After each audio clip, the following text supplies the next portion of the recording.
पर अगर कोई आदमी से कहो कि नहीं, ऐसा कहो कि ये हमने परमात्मा के लिए जो उन्होंने दिया वही हम कर रहे हैं, तो कहेंगे जरूर, लेकिन वो घटना जो होगी वो ईगो ओरिएंटेड ही होगी, वो नहीं छूटता जब तक आप पार नहीं हो जाइए। ये बात सही है, इसको मान लेना चाहिए। माने आप सूक्ष्म में वो बैठा रहेगा ईगो आपका, अब मतलब जड़ में भी बहुत होता है। कोई साहब है, वो अपनी किताब छपाते हैं, उसमें अगर उनका नाम भी जरा सा मिसस्पेल हो जाए तो उनके बाप दादे खड़े हो जाएंगे आपसे लड़ाई करने के लिए। बहुत सी ऐसी चीजें मनुष्यों ने बनाई हैं जिससे आपका ईगो खूब पैम्पर हो। जैसे कि एक हुज हू किताब है, उसमें आपको लिखेंगे साहब आपके बारे में हम छापने वाले हैं। लोग हाँ हाँ हाँ हाँ मैं क्या हो गया, फिर वो कहते कि हाँ लेकिन किताब की कीमत सिर्फ 100 पाउंड है या 50 पाउंड है। वो 50 पाउंड आप भेज दीजिए, आपको हम छपा देते। वो सोचते वाह वाह वाह मेरा नाम हुज हू में छप गया। उन्होंने आपको बेवकूफ बनाया और आप अपने ईगो में फंस गई, ये आपकी समझ में नहीं आया। इसी प्रकार सारा फिलैंथ्रोपिक वर्क है, क्योंकि जिसने वो किया वो भी पकड़ में आ गया और जिसके लिए किया वो भी पकड़ में आ गया। अब आप कहिए क्या माता जी सारे ही बंद कर दें फिलैंथ्रोपिक वर्क? ऐसा भी सवाल लोग मुझसे पूछते हैं कि यह सब बंद कर दें इनको फिलैंथ्रोपिक वर्क।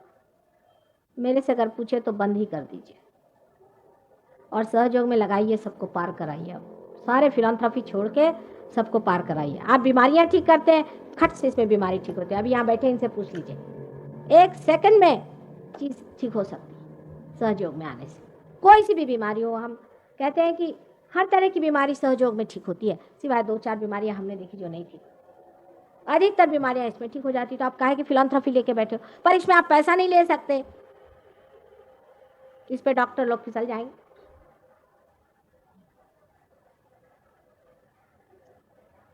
आपको कोई मेंटल प्रॉब्लम है, कोई आपको दिमागी जमा खर्च है, या हो सकता है कि आप वाकई में पागल हो, तो भी आप सहयोग में आइए, आपका पागलपन ठीक होता है। 50 पागल भी ठीक होगा।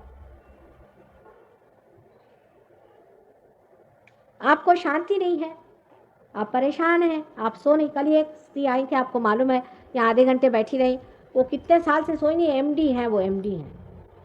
अब उनको इतनी जोर की नींद आई कि यहाँ से उठ नहीं पा रहे, के लिए यहीं सो जाते हैं, अब हम तो इतनी नींद आने लगे। ये सब चीज सहयोग में घटित हो सकती है, क्योंकि वो समय आ गया है ये सब चीज को आप प्राप्त करें। लेकिन अपने अंदर ये ईगो इकट्ठा करने से कोई फायदा नहीं। हालांकि वो बाह्य से नहीं दिखाई देगा, कोई कोई लोग ऐसे बड़े ही नम्र होते हैं बाह्य से देखिए तो, लेकिन अंदर उसका सटल जो असर होता है कि उनकी कुंडलिनी जो है वो बार बार खिंचती है, ऊपर चढ़ाते फिर खिंचाती, ऊपर चढ़ाते फिर खिंचाती, और उसका प्रवाह जोर से नहीं चलता है। और जब आप अच्छे से पार हो जाएं, हमारे ऐसे लोग हैं आप जानते हैं जिन्होंने हजार लोगों को ठीक किया, हजार लोगों को, एक आदमी सिर्फ यूं ऐसे करके हाथ देके वाइब्रेशंस देके चक्र ठीक कर। तभी जो कृष्ण ने कहा था कि कर्म का फल परमात्मा में छोड़ो, नहीं तो और कहां छोड़ो। हालत ही ये हो जाती है, और किस पे छोड़ेगा आप? क्योंकि हम तो कर ही नहीं रहे, हमारे अंदर से बह रहा है। आप लोग भी क्या कहते हैं, हमारे अंदर आ रहा है। आप ये तो नहीं कहते कि माँ हम अपने अंदर ला रहे हैं।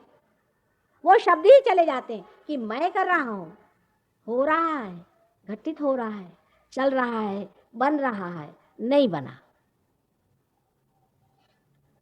भक्ति में भी बहुत कृष्ण की कमाल है, इसको समझना से खुश हो रहे हैं। हालांकि हम बता रहे हैं आपसे, सबकी विशुद्धि चक्र खोल रहे हैं। दूसरी उन्होंने कमाल की, उन्होंने कहा पुष्पम फलम तोयम, जो भी कुछ है हमें आप दे दीजिए। ठीक है, लेने के वक्त तो ठीक, देने के वक्त क्या बोलते, बहुत एक शब्द पे रचा के रखा है सब। वो शब्द आप लोग नहीं पकड़ पाए, अनन्य भक्ति करो। अनन्य, जब दूसरा कोई नहीं होता, जब तुम ही तुम हो जाते हो, माने रियलाइज होते हो, तब भक्ति करो। अब इस शब्द पे पकड़ा, लोग कहते हैं हम अनन्य भक्ति कर रहे हैं। अरे भाई, ये अनन्य भक्ति कैसे? फिर रो क्यों रहे हो? कबीर थे अनन्य भक्ति वाले, जो ये घिघिया के रोते हैं भगवान कब मिलोगे, जो सेपरेशन के कवि हैं, वो क्या अनन्य भक्ति करेंगे? मुझे तो बड़ी घबराहट हो जाती है बाबा इन लोगों से। इतने रोते हैं कि मानो जैसे आंख निकाल के उसे धो के निकाल के फेंक दे। इतने घिघियाने की क्या जरूरत है। उनका अनन्य भक्ति करो, जब अनन्य में उतरो तब भक्ति करो, तो फिर कबीर की वाणी होगी, नानक की वाणी होगी।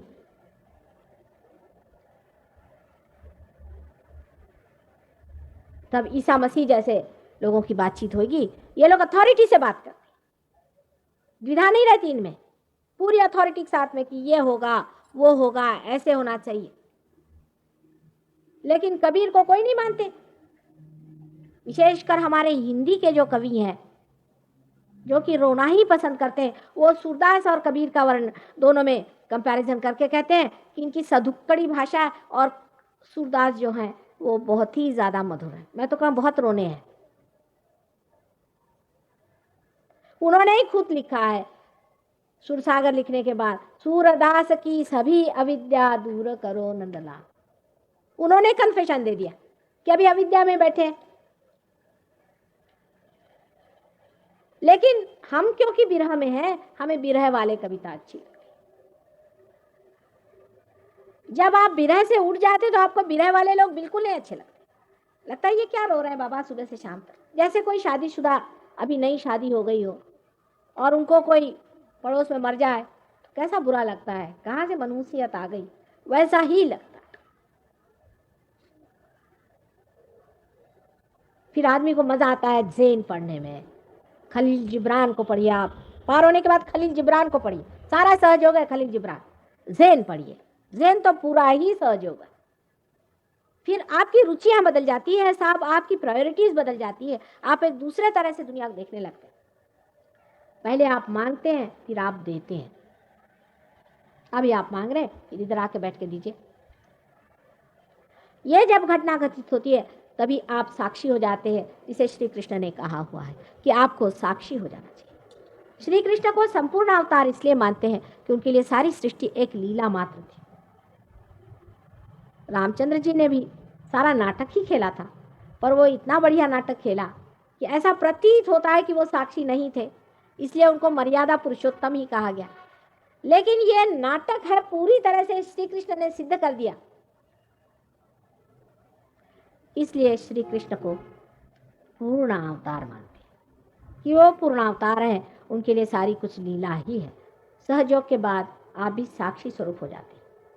आप देखते हैं वाह अच्छा नाटक चल रहा है साहब, क्योंकि आप हैं न तो आगा सोचते ना पीछे आप देख रहे हैं, चलने दीजिए नाटक। स्थिर बुद्धि होके आप देखने लग जाते हैं।